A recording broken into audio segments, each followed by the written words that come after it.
This is a challenging subject. Sports are risky, as we all know. Nearly everyone who has played sports at some point in their lives will be able to describe an injury they have had. It's just the way things are in athletics. Well, if you think about it, just existing poses a risk. But some sports, particularly the more severe ones, have a level of danger that is unmatched by any other activity. Identifying which ones are the most dangerous here is the difficult part. Cheerleading and fishing can be in the top 10 if you include the total amount of injuries. It's unexpected, isn't it? It could appear like skydiving is generally a safer sport than football if you consider the amount of people that participate in each sport. Consider the deaths, and climbing Everest tops the list with more than one death every 10 climbers. That is, if you classify it as sport rather than a suicide attempt. It's challenging to compile a reliable list of the world's most dangerous sports because statistical data is dispersed across the internet and there is no database to consolidate everything for a long enough period of time. And how do you even begin to define danger? In light of these statistics, we've attempted to compile a list of the 15 most dangerous sports in the world based on how risky each activity is and how likely it is that someone will pass away while engaging in that activity. So, here is our ranking of the top 15 riskiest sports worldwide.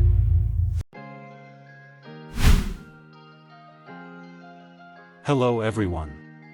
Welcome to AWZ. Don't forget to subscribe our channel.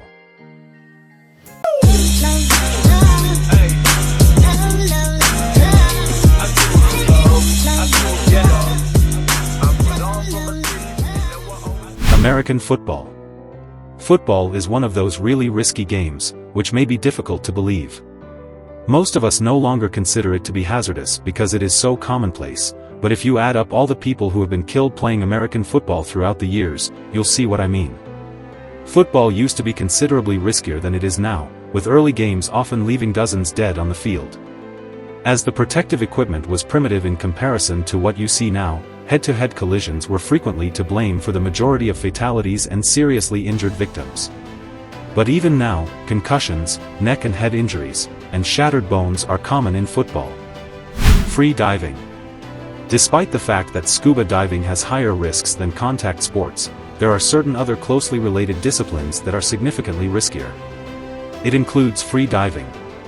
This sport entails diving as deep as you can without the use of scuba diving's breathing apparatus or gas.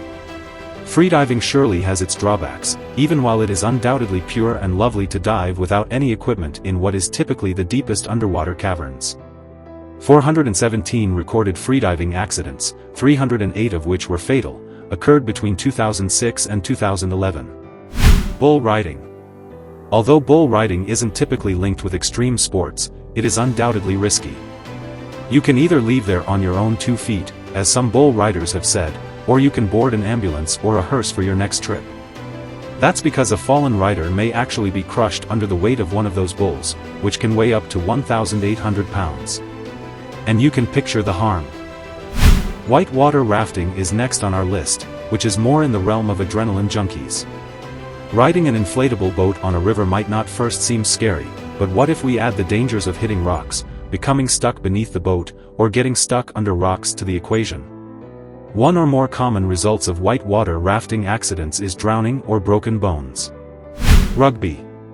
With even less safety equipment than American football and 2 13-man teams slamming into each other, rugby suffers its fair share of casualties, including several fractured bones, torn ligaments, and dislocated shoulders, in addition to more than a dozen fatal player accidents since 2001.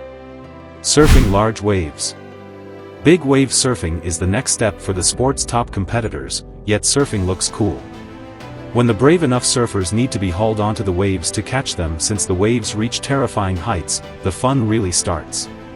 But because riding a 100-foot wave isn't without risks, the more pleasure you have, the higher the risk. Since drowning or being slammed against underwater rocks are some of the main risks of this sport, getting pulled under such a wave is not something to take lightly. Downhill mountain biking. When it comes to enjoying a pleasant excursion into nature, mountain biking is a popular pastime for many individuals. Mountain biking has an extreme aspect that involves riding down a steep, narrow mountain trail through cliff faces, rock outcroppings, and trees as quickly as you can. Or as enjoyable as you can. But frequently, having so much fun can result in serious fractures, brain and spinal injuries, internal bleeding, organ damage, or even worse. Alpine skiing can help you comprehend the hazards better. One injury occurs for every 1,000 skiers, according to data. There is one injury for every 10 riders when it comes to downhill mountain riding. That certainly sounds riskier now, don't you think? Auto racing. Car racing is undoubtedly one of the most hazardous activities because it involves being encased in hundreds of kilograms of metal, traveling at an average speed of 150 miles per hour on hard asphalt, and having a 1 in 100 risk of dying in an accident. You would believe that as technology has advanced, suits and helmets have become safer and, as a result, the driver's overall safety in a race car. However, technology can also be used in the opposite direction. More violent accidents occur because cars are traveling more quicker than before. More than 40 people have died on racing courses worldwide since 2001. Motorcycle competition. Motorbike racing is riskier than automobile racing since the rider isn't enclosed in the kind of robust cage that race cars have in case of an accident. Add to that the competition to cross the finish line first while traveling down the track at an average speed of 120 miles per hour. The Isle of Man Tourist Trophy, which is regarded as the world's most hazardous race, is also an option if regular motorcycle competitions aren't thrilling enough for you. It is certain to send chills down the backs of many people and provide the right thrills for a mad few to race down public roads at high speeds while dodging obstacles, stone walls, and residences that are only a few feet away. Heli skiing. What do you do if a ski resort is no longer sufficient?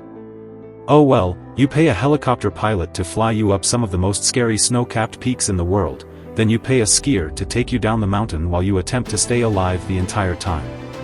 For winter adrenaline addicts, heli skiing is arguably the most intense sport out there.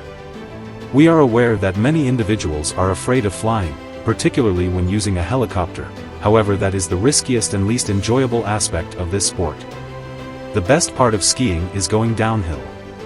If you don't die in the meanwhile in an avalanche, freeze to death in poor weather far from civilization, or fall off a cliff. Swooping, skydiving discipline. There is little doubt that skydiving falls under the category of extreme sports, but few people are aware of the relatively recent discipline of swooping. Participants in the game claim that it is much more exciting and fun than traditional skydiving. If you can classify bungee leaping as routine. Skydivers must fly as quickly as they can while swooping, also known as canopy piloting, to get as near to the ground as they can.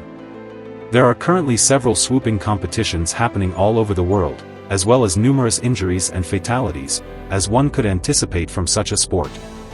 Swooping has generated a great deal of disagreement among skydivers all over the world, and many of them argue about whether they should view it as a legitimate sport or just simple idiocy. Regardless of your position, it is obvious that swooping is one of the riskiest things you can do right now. Flying in a wingsuit. The majority of people probably haven't ever heard of wingsuit flying, although this activity has advanced significantly since it first began in the middle of the 1990s. Wingsuit flying is an extreme sport in which pilots jump from planes or cliffs while wearing a customized jumpsuit that gives them extra lift and allows them to glide horizontally through the air. Longer and farther flights are possible because the achieved rate of descent is about 80% lower than for a typical skydive. And just for that, skydivers and base jumpers all over the world accepted it widely. Wingsuiters are pushing the boundaries of what is possible for humans, from breaking new distance records and flying in formation to flying as near as possible to mountain slopes, rock cliffs, and forests. These risky endeavors do, however, occasionally fail, and the sport takes a toll. Since 2002, 162 deaths have been officially documented. As of this writing, the latest 2 occurred in December 2018. Independent rock climbing. Free soloing doesn't allow you the chance to escape from some intense fun in one piece, even if you have a parachute on your back. To begin with, rock climbing is a difficult, demanding, and dangerous sport. There aren't many individuals out there who do it for those same reasons, despite the ropes, harnesses, and safety equipment.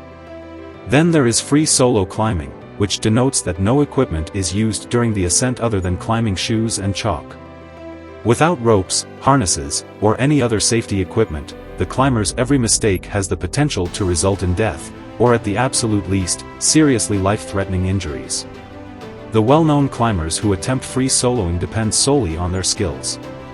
The ease of it and the strong concentration needed are two of the key reasons people choose to do it. Imagine it as a form of meditation that is really, extremely risky.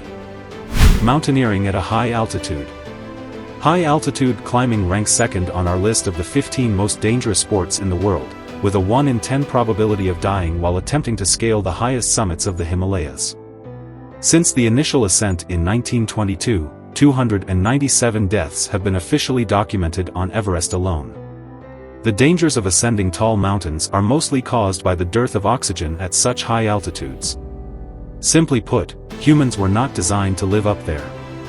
To give you an idea, if you put a person over 8,000 meters, 26,000 feet, they would expire from lack of oxygen in less than 2 minutes. In the language of mountaineers, those heights are frequently referred to as the death zone, because human existence is impossible above them. Add to that the numerous medical ailments brought on by the frequently terrible weather, such as avalanches, falls, crevasses, ice collapse, frostbite, and others. The base jump. There are many risky sports, but since base jumping's beginning, it seems to be killing more and more people every year. If you stop to think about it, you can see that there aren't many possibilities of surviving if you jump over a cliff or the top of a tall structure. Building, antenna, span, and earth, or BASE, stands for jumping from anything that is high enough for a parachute to open fully before impacting the ground. You mean plain and simple? The sport draws in a lot of thrill seekers from all over the world, and it has likely claimed the most lives in the shortest amount of time, with the list of fatalities getting longer and longer with each passing year. The number of deaths has now reached 362 according to the Base Fatality List, BFL, an unofficial tally of base jumping fatalities kept by the community since 1981. And while many people would assume that a sport's early years are the most dangerous, base jumping is the opposite. With 37 fatalities, 2016 was the worst year, followed by 32 in 2018. Presented by AWZ. Don't forget to subscribe our channel.